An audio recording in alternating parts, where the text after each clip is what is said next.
Did we do an adequate job of that on Monday, Commissioner? I mean, what I saw was a plan that came forward from leadership, from Chairman Ritter, to take money out of the rainy day fund, which is overflowing thanks to the benefits of the energy boom in Texas. And yet from the right and from the left, whether it was a joint effort or it was coincidental that they both picked at this, they brought down the funding mechanism for this water plan. I mean, we may get there. We may do it, but there's time to if you were still Representative Staples, would you have voted aye on that funding mechanism? Well, it was killed before it got to the vote. Oh, no. I'll sit with you until you answer. I want to tell you what Lieutenant Governor Staples would do. Obviously, there's some concern about the approach. Alan's doing a great job. We've got great leaders that are focused on the need to have new water resources. Right. But there is concern, and there's valid concern. Last session, the voters were asked to approve a $6 billion bond package. I don't believe any of those bonds have been issued yet, but it was put forward and voted on. And so I think there's just some concern about, are you going to use the rainy day fund? Is it going to be general revenue? I would like to see that be general revenue dollars in order to reserve those rainy day funds. So you would have been with Chairman Creighton then, that we have a mechanism to cut the budget to replace the dollars that would come out of the rainy day fund with GR funds. I think our Senate and House negotiators need to get with our appropriators and find out really what room do we have on general revenue dollars, and let's use those first.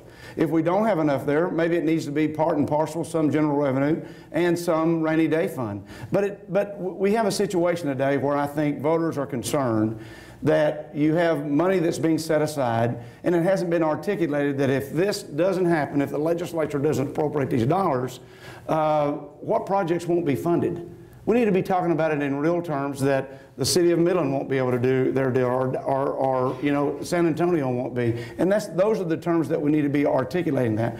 The debate earlier this week talked about $53 billion in debt. I think that alarms many people. Well, Commissioner, it talked about a $53 billion state water plan over 50 years, of which only the first $2 million would come out of the rainy day fund. Now, rainy day fund is full, near the cap. Right. To start a revolving loan fund so that there'd be projects that would get jump-started, that money would be paid back. I mean, I'm trying to understand whether you oppose that mechanism on its face or not. I strongly support dedicating funding for a state water plan to make certain we have the tools for communities to use to get these projects going. Right. But not out of the rainy day fund. I'm saying my first preference would be to use general revenue dollars. Right. If those dollars aren't sufficient, then look at the rainy day fund. But when I think the frustration that conservatives have, there hasn't been a strong enough discussion about what is the appropriate balance in the rainy day fund. We need to make certain that we do maintain a strong bond rating, that the capacity is there to respond to disasters that we know we have, hurricanes, wildfires, droughts that we face.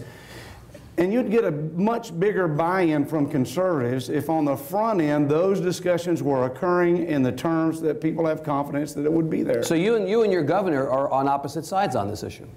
I don't know. I do. If you can say Governor's that for sure. it. I do. Governor's for it. Governor has said expressly. If the governor is saying use that without consideration of using general revenue first and dedicating those dollars, if they're available, then we are. That's exactly right. And I guess I shouldn't be surprised that you're opposed. You're on the opposite side of Lieutenant Governor Dewhurst on this as well. And characterized his position as just use $2.5 billion out of the rainy day fund. Governor Dewhurst has said grace over the Senate's plan, which was unanimous. I don't think he was absent that day, to take $5.7 billion out, I believe, in total for a combination of water, transportation, and public education funding out of the rainy day fund. So less than that amount needs to be used, and we need to use general revenue first.